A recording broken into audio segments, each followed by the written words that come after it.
మనసులో శతాబ్దాల గౌరవం, పట్టు పరంపరకు ప్రతీక, సంప్రదాయానికి శాశ్వత చిరునామా సఖీ.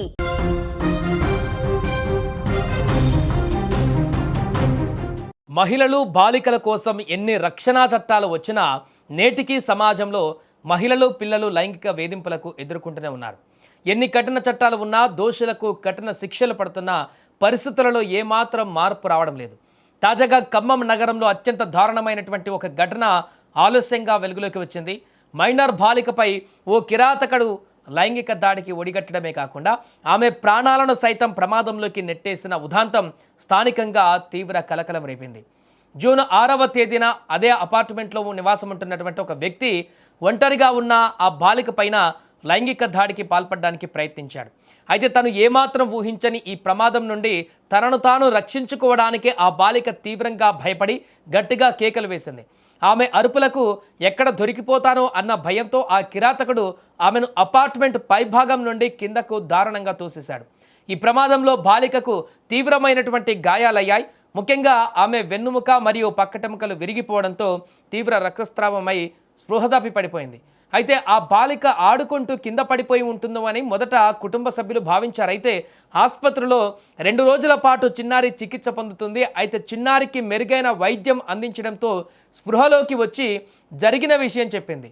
దీంతో అసలు నిజం వెలుగులోకి వచ్చింది. బాధిత కుటుంబ సభ్యుల ఫిర్యాదు మేరకు 2వ పట్టణ పోలీసులు నిందితుడిపైన పోక్సోతో పాటు సంబంధిత సెక్షన్ల కింద కేసు నమోదు చేసి దర్యాప్తు చేస్తున్నారు. నిందితుడిని కఠినంగా శిక్షించాలని కుటుంబ సభ్యులతో పాటు స్థానికులు సైతం డిమాండ్ చేస్తున్నారు.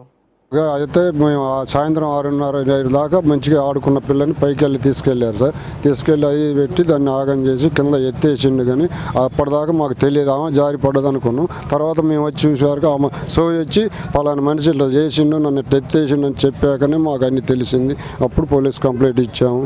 తర్వాత అందరికి వచ్చారు సార్. మాకు తెలిసింది ఇంతవరకు. ఇక అంటే అమ్మాయికి ఇచ్చాక అమ్మాయి పలానా ఏందని విమర్శగా అడిగాక మాకు సాహిబ్ గారు నన్ను ఇట్లా తీసుకెళ్ళిండు, ఇట్లా చేసి నన్ను దేశపై గోడ మీద నుంచి ఎత్తేసిండు, ఆ గోడ అవతల ఎత్తేసిండు.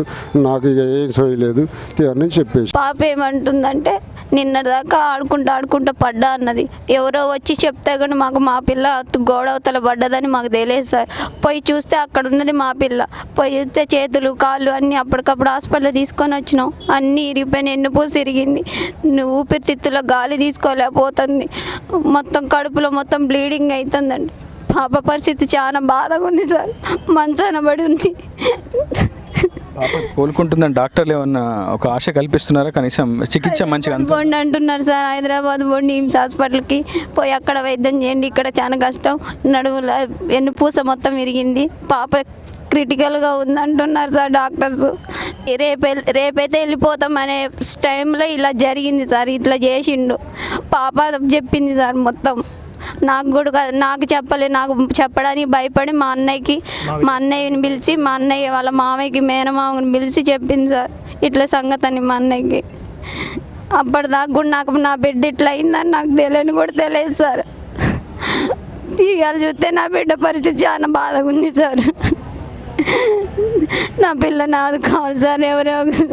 నా పిల్ల ప్రభుత్వం సాయం చేయండి సార్. నా పిల్ల మంచాన పడింది, చాలా బాధపడుతుంది సార్. నాకు అక్కడ డబ్బులు లేవు, నాకు పెట్టుకునే స్తోమత కూడా లేదు సార్. నాకు 3 బిడ్డలు. దయచేసి ప్రభుత్వం అది కావాలి సార్ మమ్మల్ని. నిందితుని అతి త్వరలో తీసుకుంటాము. మనకి ఒక 2-3 గంటల్లో నిందితుని కూడా అదుపులో తీసుకుంటాము. నిన్న బాధితురాలు తల్లి ఇచ్చిన ఫిర్యాదు మేరకు కేసు నమోదు, పోక్సోను అటెంప్ట్ మర్డర్ కేసు నమోదు చేయడం జరిగింది. దాని మీద ఇన్వెస్టిగేషన్ ప్రోగ్రెస్లో ఉంది.